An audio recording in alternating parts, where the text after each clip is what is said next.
안녕하세요. 저는 사람들이 일명 금수저라고 부르는 여자예요.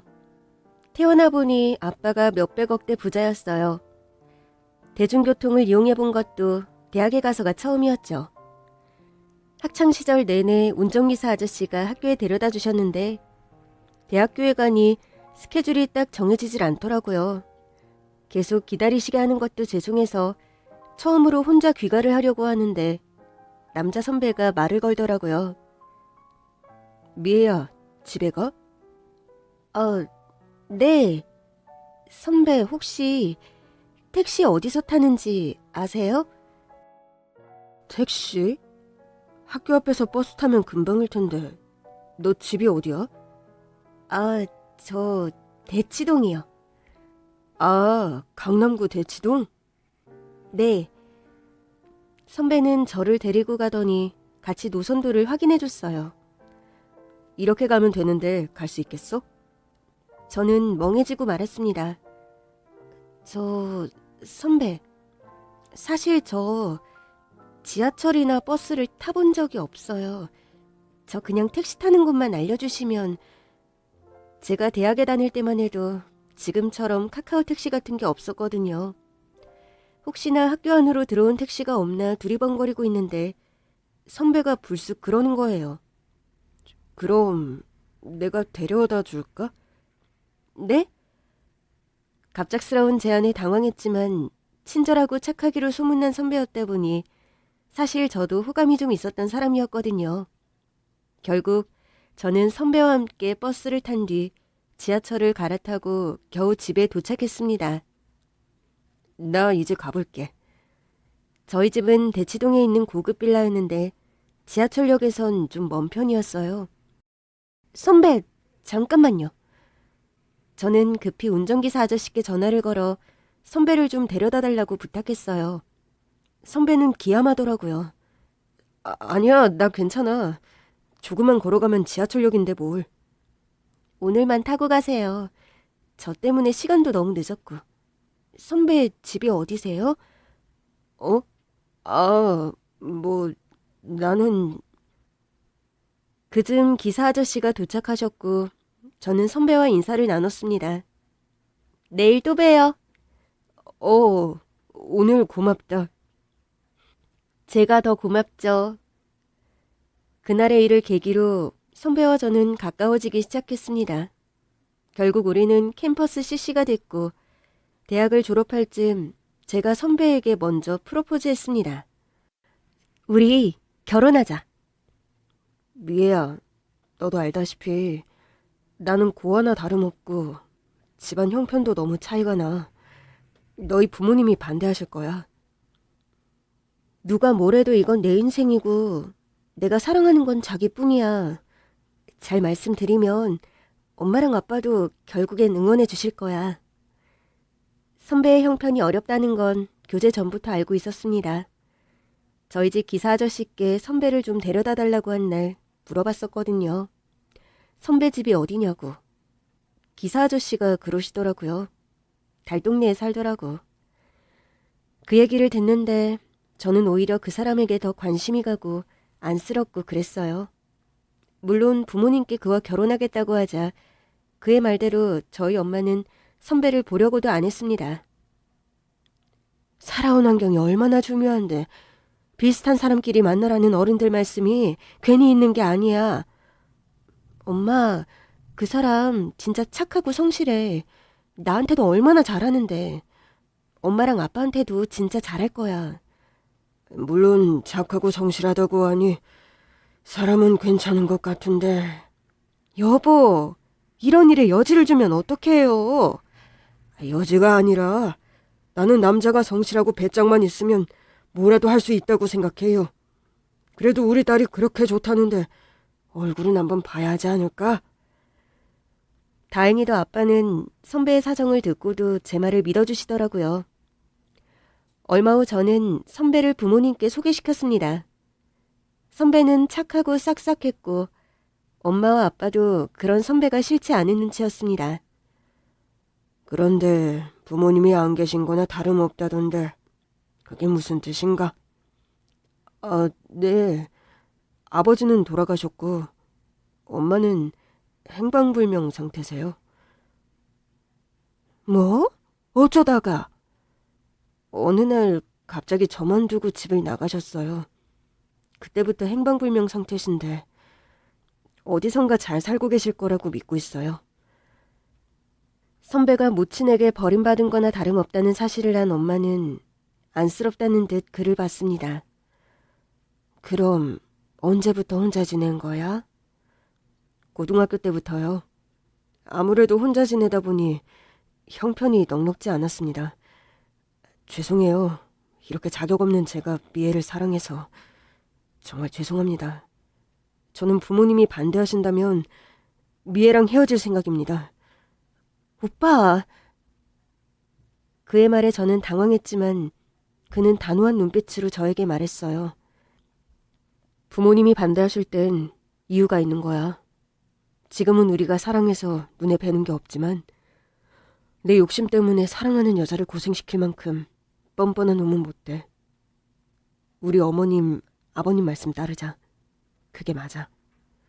그날 저희는 결혼을 허락받았습니다. 부모님은 저희 결혼을 물심양면으로 지원해 주시겠다고도 했는데 남편이 저에게 그러더라고요. 우리 장인어른 장모님 모시고 사는 건 어때? 난 어릴 때부터 혼자 지내서 그런지 모시고 살고 싶어. 저희 부모님은 좋다고 하셨습니다. 물론 저는 신혼 때만큼은 따로 살고 싶다고 했고 1년 정도는 신혼생활을 즐겼어요. 그 뒤에는 친정으로 돌아와 부모님과 함께 살았죠. 결혼 후에도 저희 남편, 저는 물론 저희 부모님까지 살뜰히 모시더라고요. 그렇게 행복한 결혼 생활을 이어가던 즈음이었습니다. 어느 날부턴가 남편이 자꾸 말없이 밖에를 나가더라고요.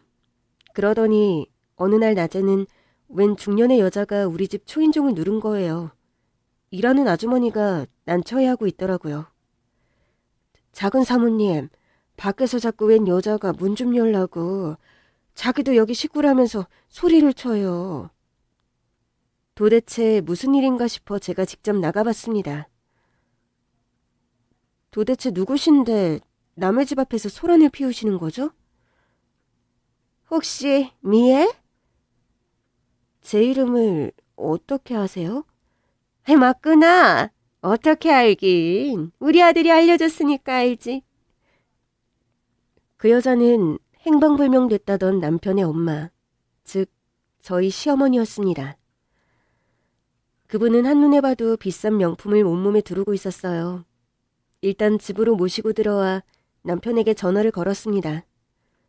여보, 당신 어머니라면서 내 이름을 아는 여자분이 왔어. 혹시 어머니한테 연락 온 적 있어? 맞아. 한 달 전쯤에 연락이 왔었는데 며느리 이름이 궁금하다고 해서 알려드렸어. 주소도?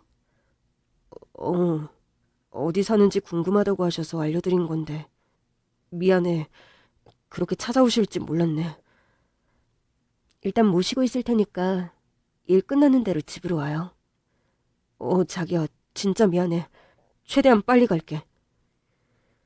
물론 생애 첫 시어머니와의 만남은 그렇게 불편하지 않았습니다. 집에 계시던 저희 엄마도 그분을 반갑게 맞으셨어요. 결혼할 때도 못 찾아뵙고 죄송해요. 제가 일이 바빴어요. 죄송하긴요. 이렇게 뵈니 좋은걸요. 우리 한서방이 어머니가 행방불명 되셨다고 해서 얼마나 놀랐었는데요. 근데 왜 이제야 연락을 하신 거예요? 보니까 잘 지내신 것 같은데. 너희 시아버지 돌아가시고 가세가 많이 기울었었어. 그땐 빚쟁이들도 매일같이 집에 찾아오고 그래서 내가 도망을 가는 게 우리 아들이 살 길이다 싶었거든. 외국에 나가서 사업을 시작했는데 몇 년 전부터 사업이 완전히 자리를 잡았지 뭐니.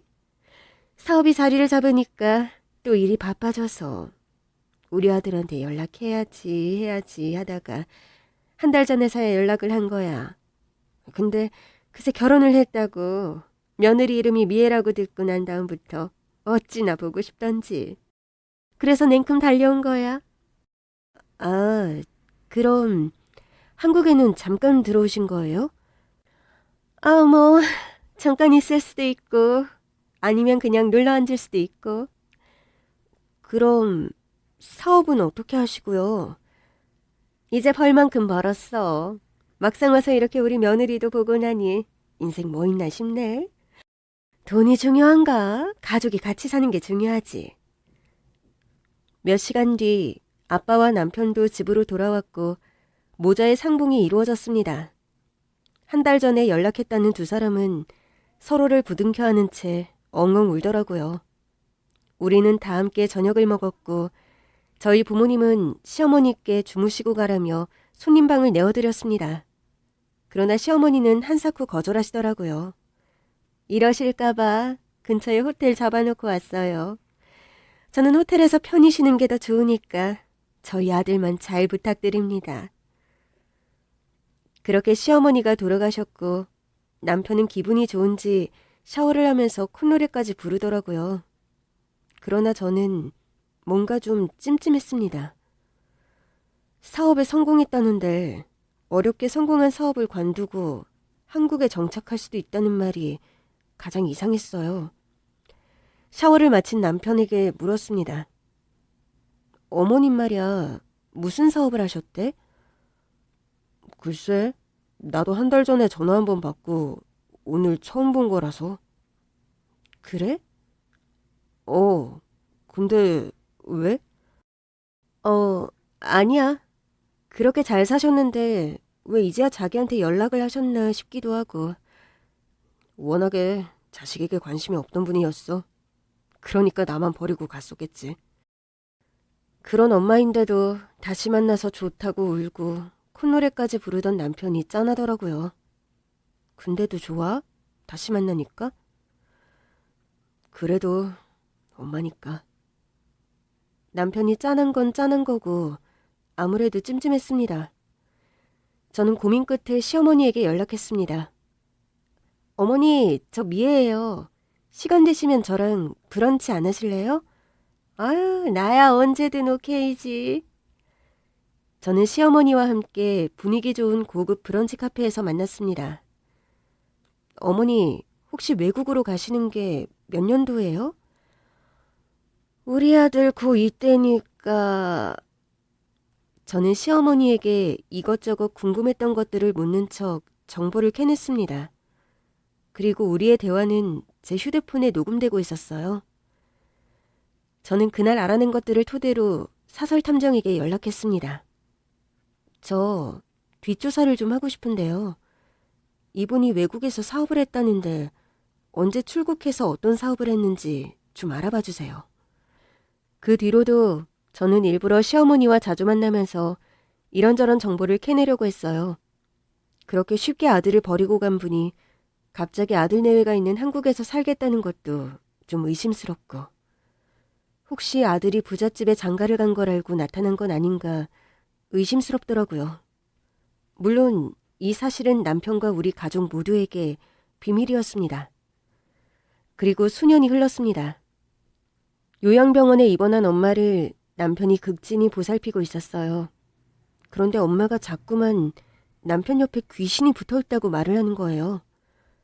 미애야, 김서방 옆에 처녀 귀신이 있어. 처음엔 믿지 않았는데 계속 같은 말을 하시는 게 이상하더라고요. 그래서 비밀리에 요양원 침대 곁에 소형 카메라를 설치했는데 잠든 엄마를 지키는 남편의 곁에 정말 뭐가 있더라고요. 엄마가 말한 귀신의 정체가 탄로나는 순간 저는 믿을 수 없는 걸 목격했습니다. 몇 년 전 남편과 평화로운 결혼 생활을 이어가던 중에 아빠가 암에 걸리셨어요. 여보, 걱정 마. 내가 다 모시고 다니면서 케어할 테니까. 당신은 어머님 좀 잘 챙겨. 아버님 암 걸리시고 나서 기운이 너무 없으셔. 하필 아빠는 암 말기였고 치료를 시도할 수는 있었으나 완치 확률은 아주 낮은 상태였습니다. 남편은 아빠가 병원에 갈 때마다 늘 동행했고 수술할 때도 투병 생활을 하실 때도 늘 곁에서 극진히 아빠를 간호했어요. 저는 그런 남편이 고마워서 차마 시어머니에 대해 알아냈던 것을 말하지 못했습니다. 다행히 시어머니는 다시 외국으로 돌아가신다고 했고 그 후로 연락이 거의 없었습니다. 그런 와중에 아빠도 암에 걸리고 해서 굳이 긁어부스럼을 만들 필요는 없다고 생각했어요. 남편의 극진한 보살핌에도 아빠는 결국 돌아가셨습니다. 그 후 엄마는 점점 기억력이 감퇴하는 것 같더니 결국 치매 판정을 받고 말았죠. 미애야, 아빠가 왜 이렇게 늦으시니? 지금 새벽이야. 엄마, 아빠는 돌아가셨잖아. 그리고 지금은 낮이야. 새벽이 아니라. 자, 여기 봐봐. 시계. 이놈의 기집애. 아빠가 너를 어떻게 키웠는데 어디서 거짓말을 해? 너 아빠 숨겼지? 아빠가 너보다 나 사랑하는 게 질투나서 아빠 숨긴 거잖아. 그러나 엄마의 병세는 빠르게 나빠졌어요. 간병인을 붙여두었지만 수시로 사고가 났습니다. 넘어지거나 다치는 것은 기본. 어느 날은 집에서 사라지는 바람에 한바탕 소동이 일었습니다. 남편이 고민 끝에 결단하더라고요. 우리 어머니 요양병원으로 모시자. 그게 더 안전할 것 같아. 내가 매일 뵈러 갈 테니까 걱정하지 말고 전문가들에게 맡기자. 저도 엄마의 치매로 인해 많이 지쳐있던 때였습니다. 워낙에도 아빠도 극진히 모셨던 남편이었기에 남편의 말은 당연히 믿을 수 있었어요. 실제로 남편은 거의 매일을 엄마가 있는 요양병원에 들르더라고요. 딸인 저도 처음에는 일주일에 2번씩은 갔지만 나중에는 한 번도 갈까 말까 할 정도였는데 말이죠. 남편이 워낙 자주 가니까 요양병원에선 저에게 따로 연락 오는 것도 없었어요. 여보, 힘들지 않아?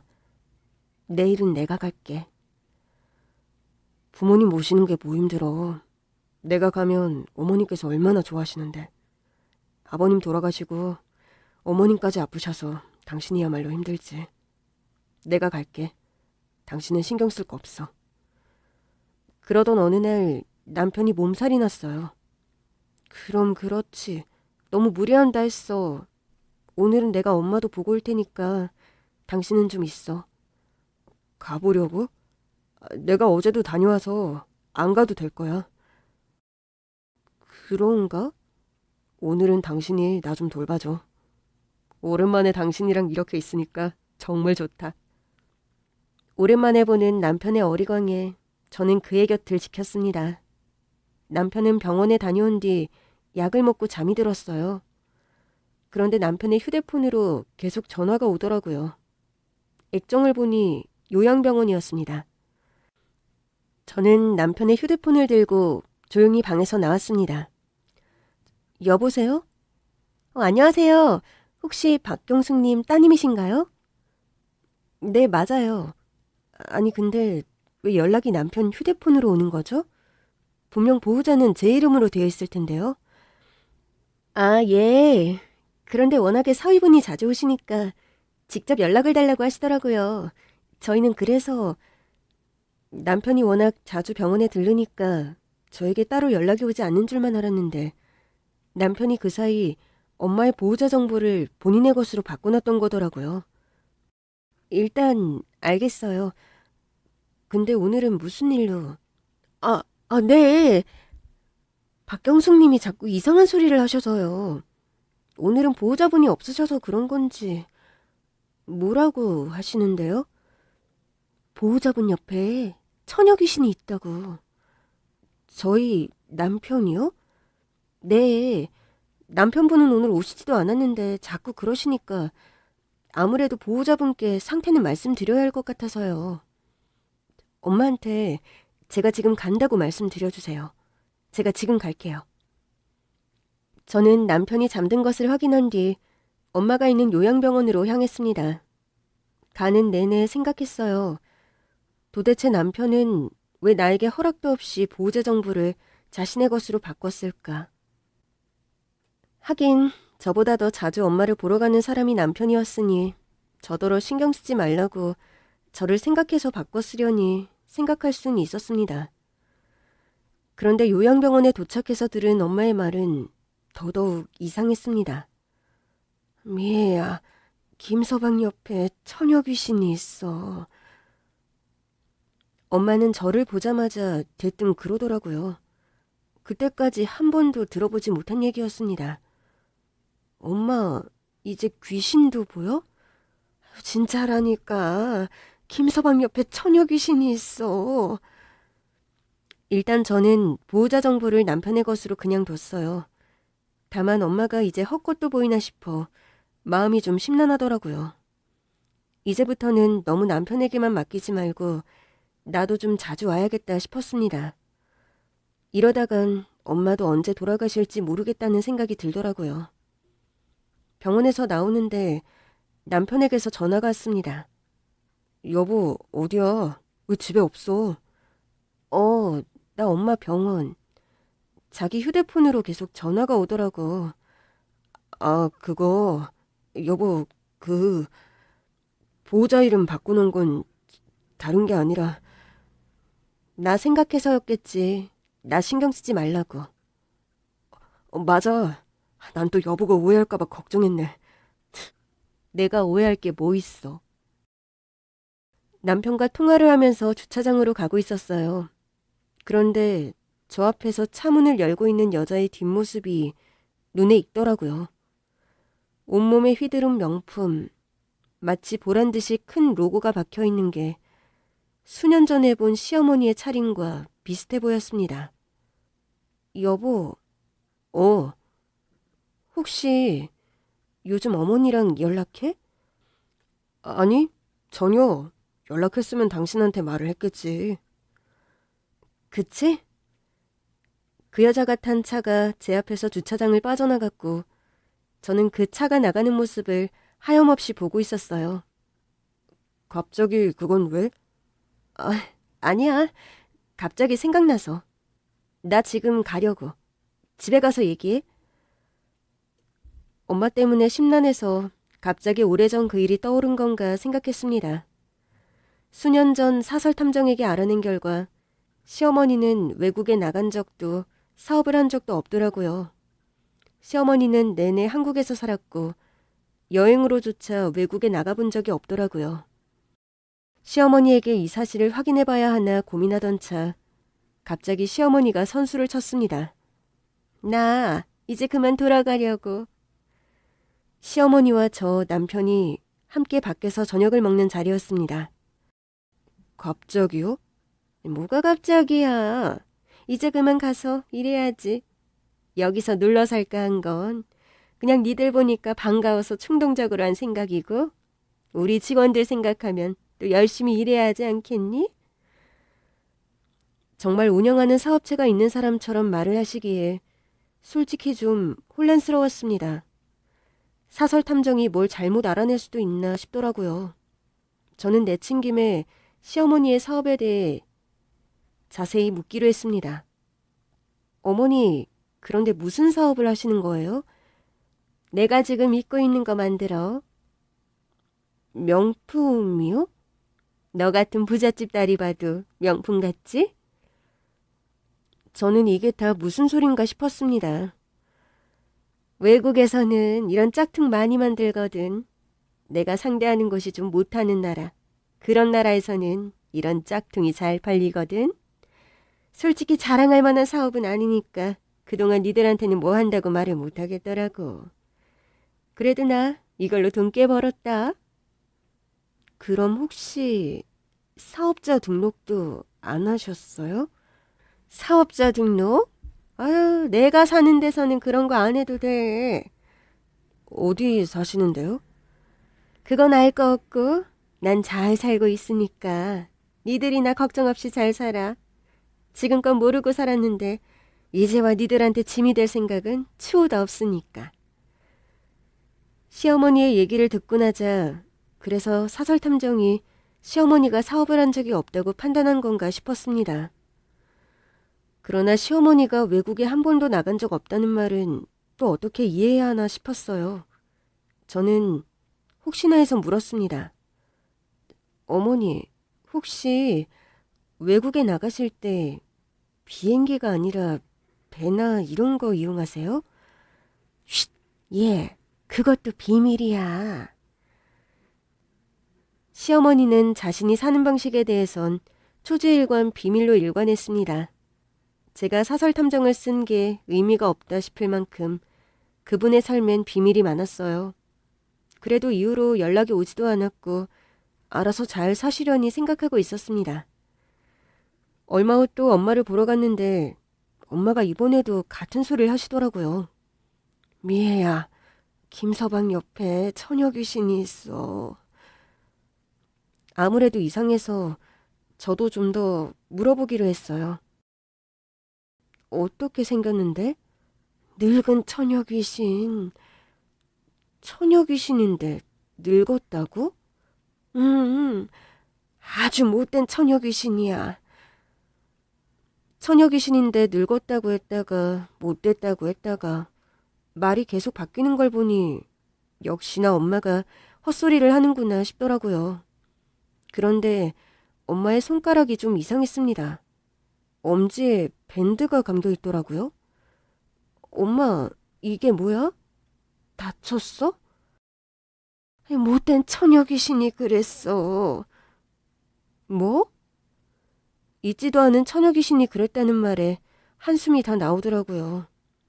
저는 엄마를 담당하는 직원에게 가서 물었습니다.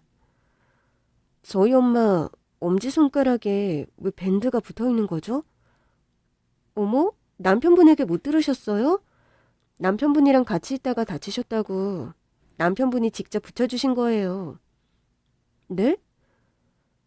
남편에게서 엄마가 손을 다쳤다는 말은 전혀 들은 적이 없었어요. 아무래도 보호자 정보를 다시 저로 바꿔놔야겠다 싶더라고요. 보호자 정보 다시 저로 바꿀게요. 이제부턴 제 허락 없이 보호자 정보 바꾸지 마세요. 그리고 엄마한테 있는 사소한 변화라도 저한테 다 보고해 주세요. 이번 일처럼 남편과 있을 때 일어난 일도 예외 없이요. 네, 알겠습니다. 집으로 돌아가 남편에게 물었습니다. 엄마 엄지손가락 다친 거 왜 얘기 안 했어? 남편이 화들짝 놀라더라고요. 아, 당신 오늘 병원 다녀왔어? 왜 말도 없이. 내가 우리 엄마 보러 가는데 당신 허락을 받아야 돼? 여보, 화났구나. 장모님 손 다친 것 때문에? 사실 당신이 걱정할까봐 얘기를 안 한 건데. 뭔데?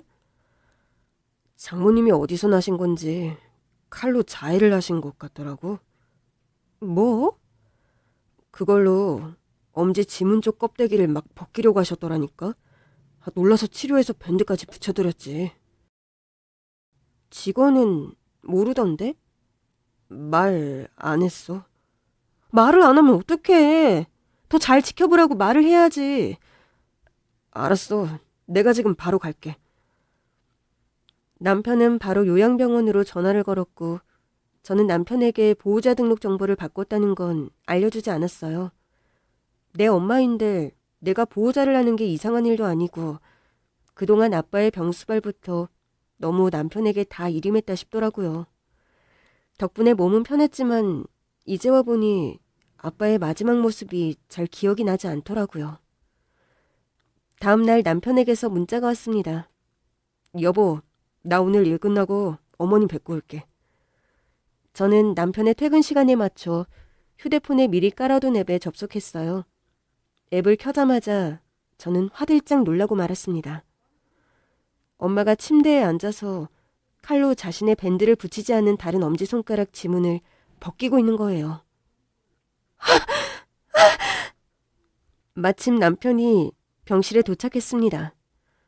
어머니 어머니! 남편이 놀라서 엄마에게 달려가더라고요. 엄마가 자해했다는 남편의 말이 사실이구나 싶었어요. 저는 너무 놀라서 휴대폰을 든 채 주차장으로 향했습니다. 아무래도 엄마를 직접 봐야겠더라고요. 남편은 엄마의 손에서 칼을 뺐더니 다친 엄지손가락을 요리조리 살펴보고 있었습니다.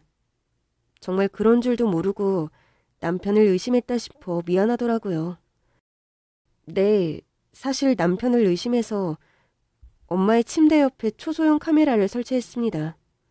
엄마가 자꾸 남편 옆에 처녀 귀신이 있다고 한 말이 마음에 걸렸었어요. 치매에 걸렸다지만 지금껏 그런 소리를 하시는 건 처음이기도 했고 혹시 다른 여자가 있나 싶기도 하고 며칠 전에 떠오른 시어머니의 기억도 그렇고 갑자기 그때의 의심병이 도졌던 거예요. 어쨌든 엄마가 자꾸 같은 소리를 하니까 확인은 좀 해보고 싶었어요. 그러나 설치 전까지는 고민이 많았어요. 저는 직원에게 솔직하게 말하고 도움을 구했습니다. 아무래도 엄마가 손을 다친 것도 그렇고 자꾸 남편 옆에 처녀 귀신이 있다고 하는 것도 이상해서 제가 엄마 침대 옆에 초소형 카메라를 좀 설치할까 해요. 남편이 방문할 때만 실시간으로 지켜보려고 하는데 괜찮을까요? 엄마가 치매 환자다 보니 병원에서도 고민 끝에 동의를 해주었어요. 단 계속 설치는 불가능하고 녹화도 안 된다기에 저도 동의했고 서류로 작성해 병원 측과 제가 한 부씩 보관하기로 했습니다. 차에 막 시동을 걸었을 때였습니다. 아, 진짜. 그래도 이 정도면 찍을 수 있을 것 같은데. 그러면서 혼잣말을 하는데 순간 이상했습니다. 뭘 찍겠다는 거지? 그때 그가 어딘가를 보며 소리쳤습니다. 얼른 가져와! 아야.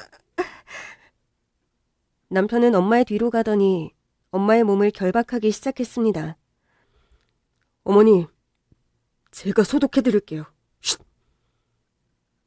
남편은 엄마가 아프다는데도 아랑곳하지 않고 엄마를 결박하더니 다른 엄지손가락에 밴드를 떼기 시작했습니다. 그 손은 너무 다쳤던데 되겠어? 화면 너머에서 귀에 익은 여자의 목소리가 들렸습니다. 조금 뒤 여자가 웬 종이를 들고 화면에 나타나더군요. 그 여자는 온몸에 명품을 두른, 아니 아마도 명품 마크가 달리 짝퉁을 둘렀을 시어머니였습니다. 긴 머리를 길게 늘어뜨린 모양새가 엄마의 눈엔 처녀 귀신처럼 보일 것도 같더라고요. 시어머니는 손에 들고 있던 종이를 남편에게 주더니 주머니에서 웬 주사기와 약을 꺼냈습니다. 예, 제정신으로는 절대 안 찍어. 봤잖아.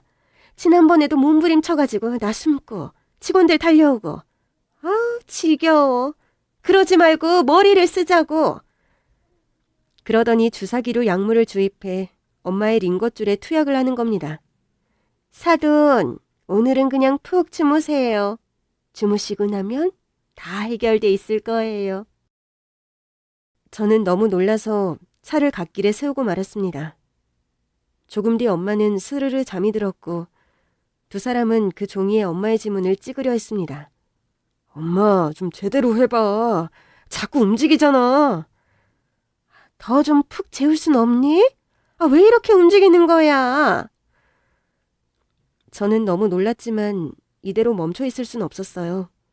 저는 일단 요양병원에 전화를 걸었습니다. 지금 당장 보안요원 데리고 박경숙님 병실로 가주세요. 저도 지금 가고 있으니까요. 전화를 끊고 운전을 하는데 계속 눈물이 나더라고요.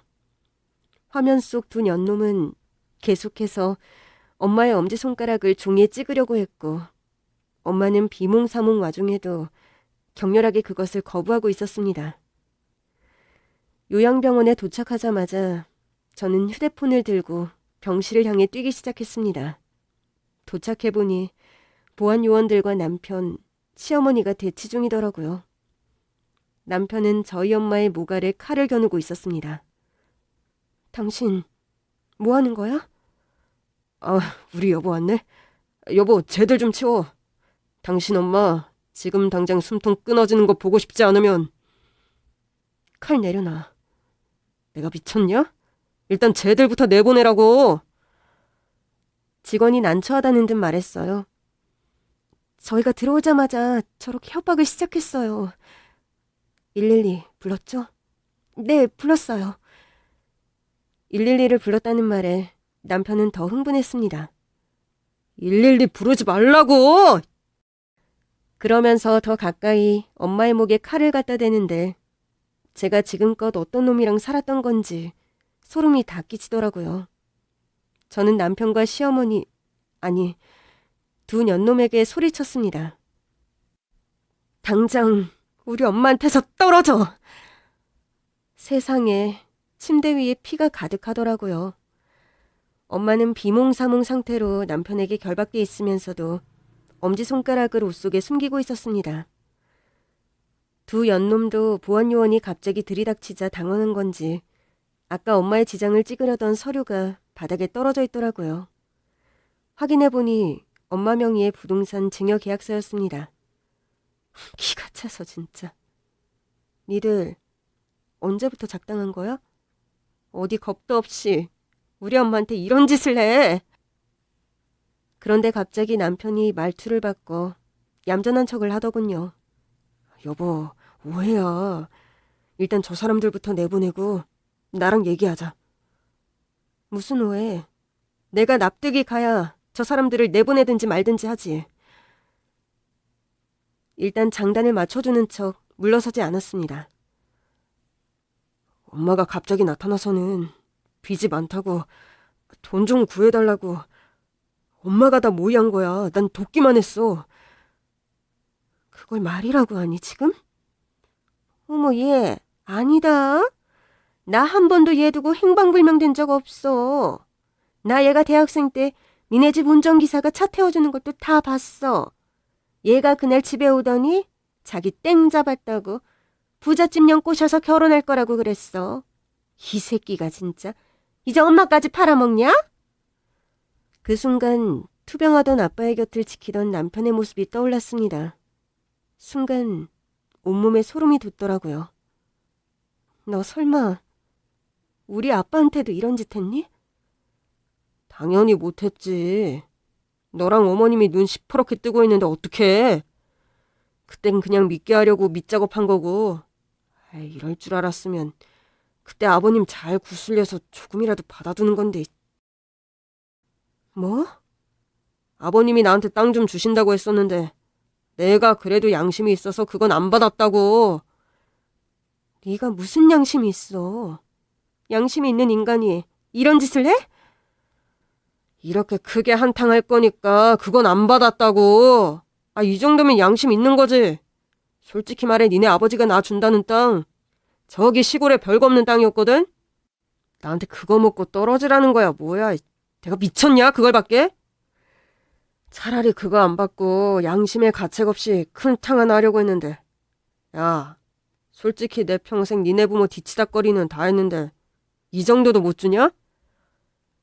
너 이 새끼 지금 말 다 했어? 억울해서 그런다. 그러니까 그냥 좀 줬으면 얼마나 좋아. 니네 엄마는 왜 치매 걸리고도 이렇게 협조를 안 하냐고.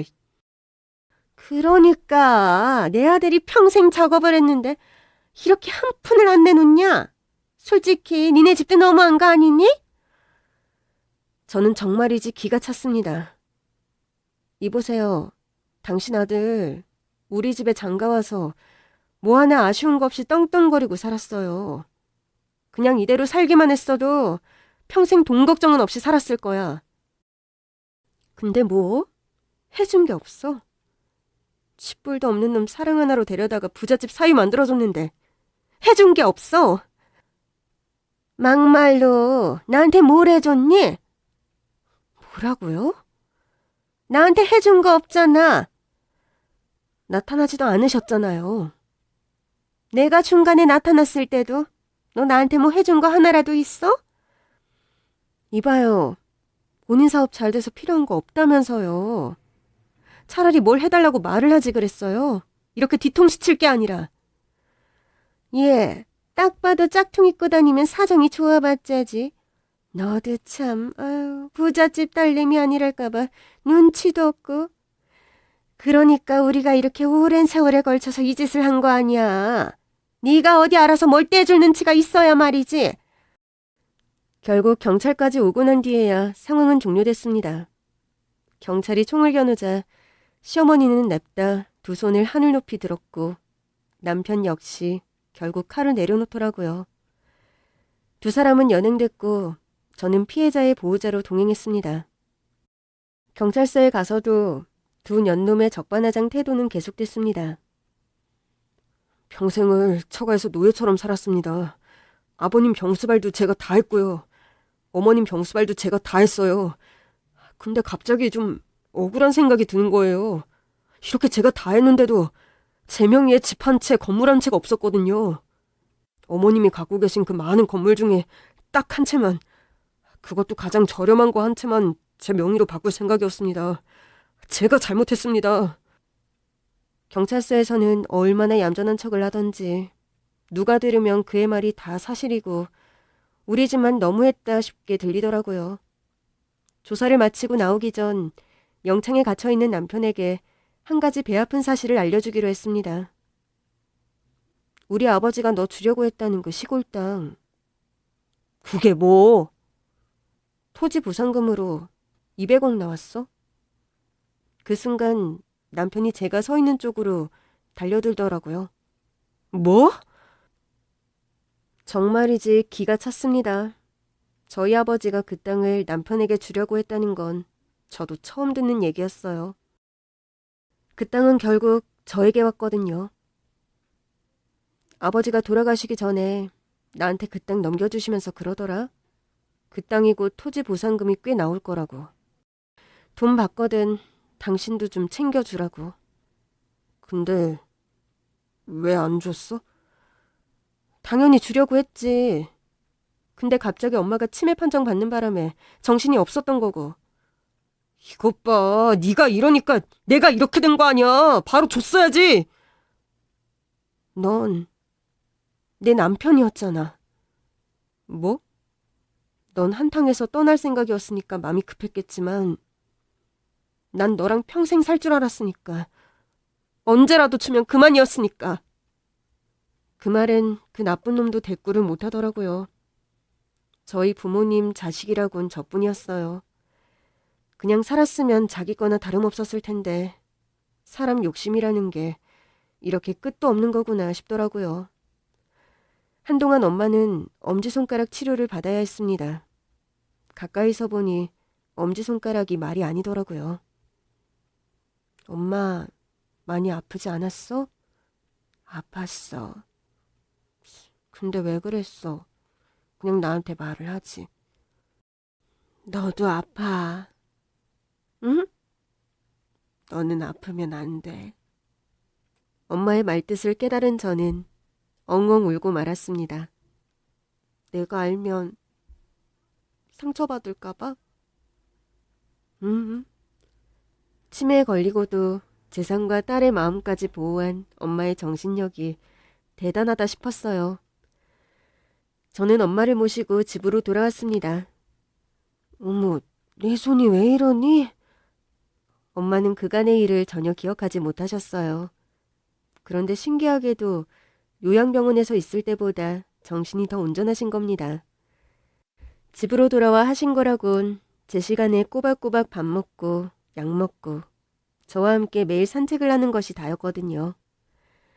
이상한 마음에 요양병원 측에 물었어요. 혹시 저희 엄마 요양병원에서 약을 안 드셨나요? 약이요?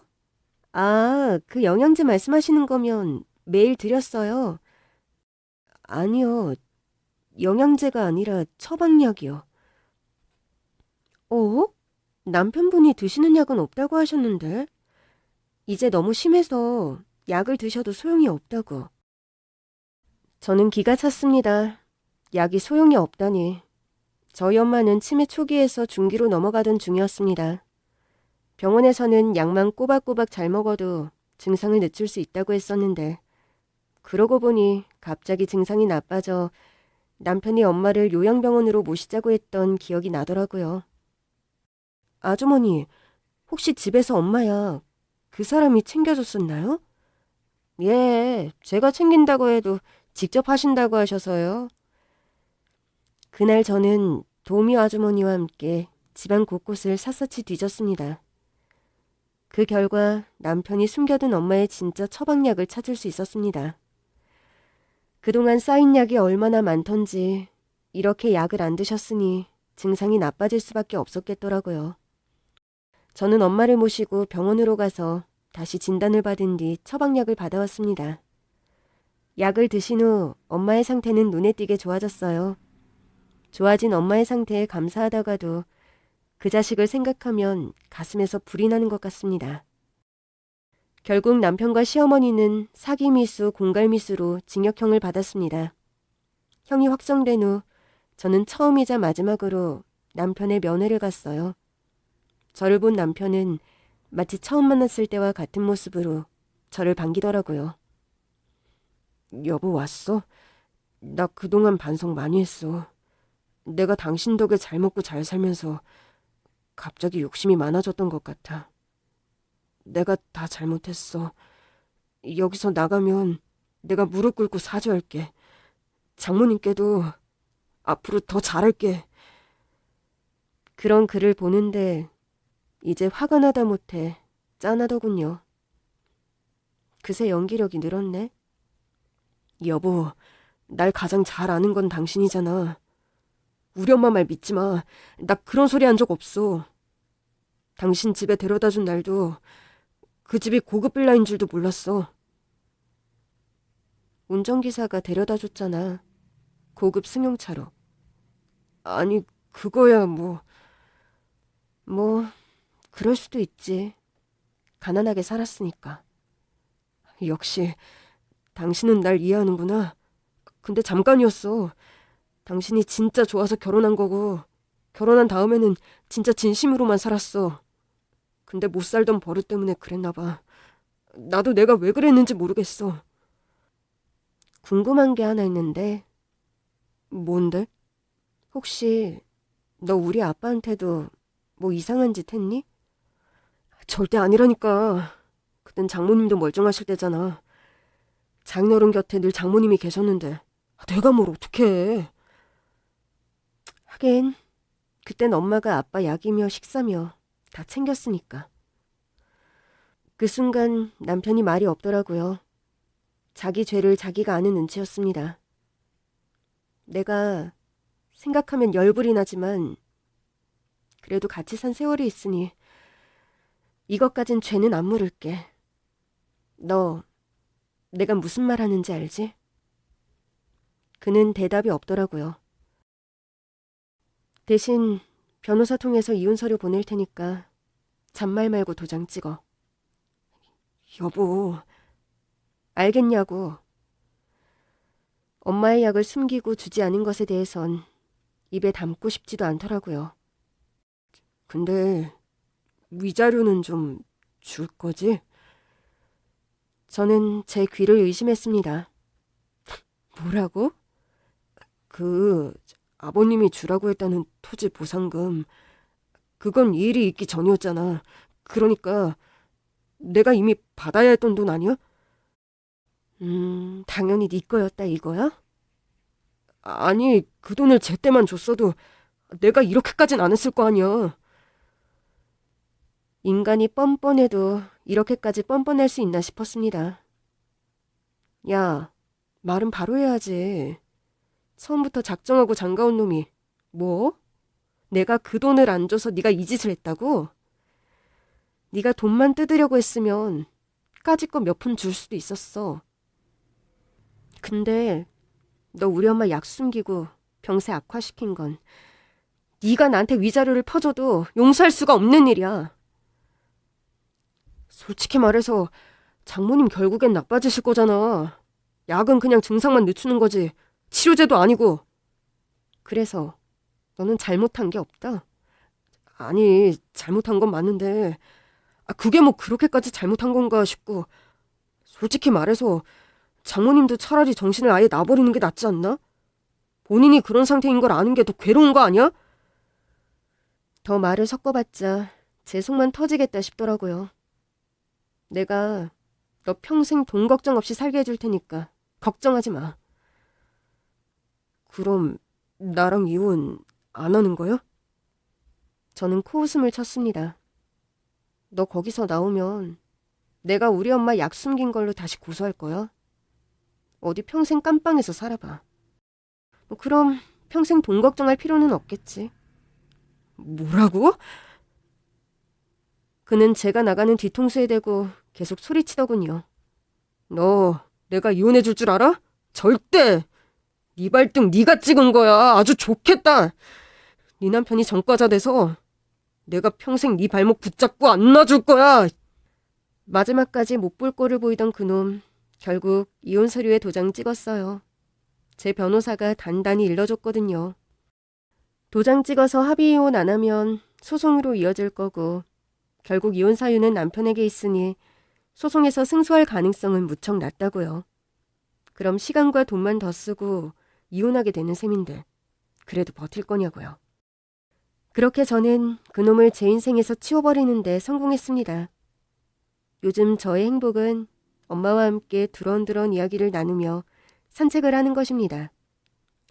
제가 선택한 남자로 인해 엄마가 고생한 걸 생각하면 앞으로도 더 잘하려고요. 이 행복을 오래오래 이어가기 위해 최선을 다할 생각입니다.